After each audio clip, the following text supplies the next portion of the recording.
ఎక్కడెక్కడ ఏ ప్రాంతాల నుంచి, అర్బన్ నుంచి ఎంత, రూరల్ నుంచి ఎంత, ఎక్కడ ఏంటి అనేటువంటి ఒక రీజనింగ్ ఉంటుంది. సైంటిఫిక్ మెథడాలజీ అంటారు దీన్ని.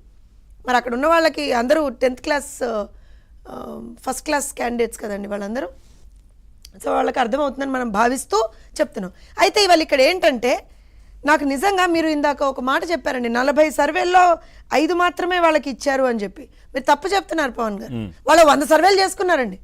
అనిల్ కుమార్ యాదవ్ది ఒక సర్వే, అదేంటది అంబటి రాంబాబుది ఒక సర్వే, రోజాది ఒక సర్వే, అందరి సర్వేలు వాళ్ళ. మీరు ఈ 40 గురించి, ఇవి అథెంటికేటెడ్ సర్వేస్. వాళ్ళు వేరే సర్వేలు, వాళ్ళ ఓటర్లు వేరే, వాళ్ళ సర్వేలు వేరే, రేపు పొద్దున వాళ్ళ ప్రభుత్వం కూడా వేరే చెప్పేశాడు సజ్జల. అందుకనే అంటున్నా, వాళ్ళ ఓటర్లు వేరే, వాళ్ళ సర్వేలు కూడా వేరేనే.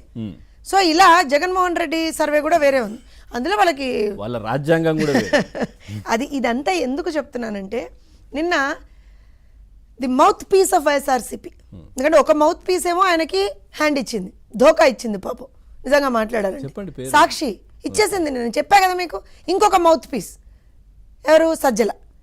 నిన్న సాయంత్రం ప్రెస్ మీటో లేదో ఎవరో పాపం ఆఖరికి ఆ సాక్షి ఛానల్ అక్కడ కూడా పాపం వెళ్ళి మైక్ ముందర పెట్టి, సార్ మాట్లాడరా సార్, ఎగ్జిట్ పోల్స్ వచ్చాయి సార్ మాట్లాడండి సార్ అన్నాడు. ఏం చెప్పాడో తెలుసా మీకు?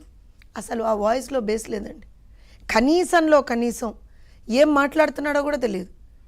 మొన్నటి వరకు ఒక్కొక్కళ్ళు ఏంటి అంబికాలు పరికారు, వైనాట్ కుప్పం అన్నాడు, వైనాట్ పులివేదంటది పిఠాపురం అన్నారు, వైనాట్ మంగళగిరి అన్నారు. మరి ఏమండి మీరు ఇట్లా అన్నారు కదండి, చంద్రబాబు నాయుడు గారిని, పవన్ కళ్యాణ్ గారిని ఓడిస్తామన్నారు కదండి. అయితే మేమేమన్నా సారీ మేమేమన్నా, అసలు మేము ఎవరిని ఓడిస్తామని జగన్మోహన్ రెడ్డి అంటే చంద్రబాబు నాయుడు గారిని ఓడించి సజ్జల మాటలు ఇవి.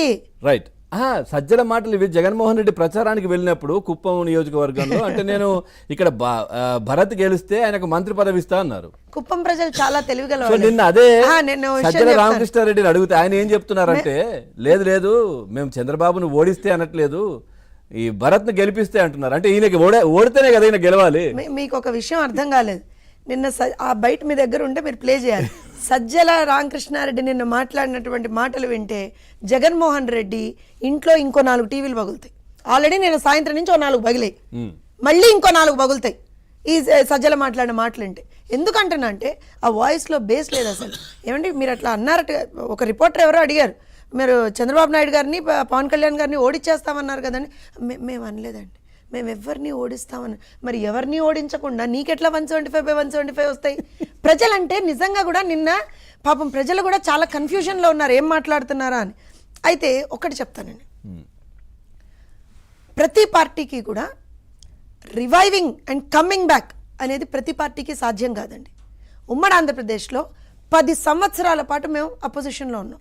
10 years ఎటరు తెలుగుదేశం పార్టీ బౌన్స్ బ్యాక్ అయితే 2014లో ఎలా విజయం సాధించామనేది ప్రజలందరూ చూశారు.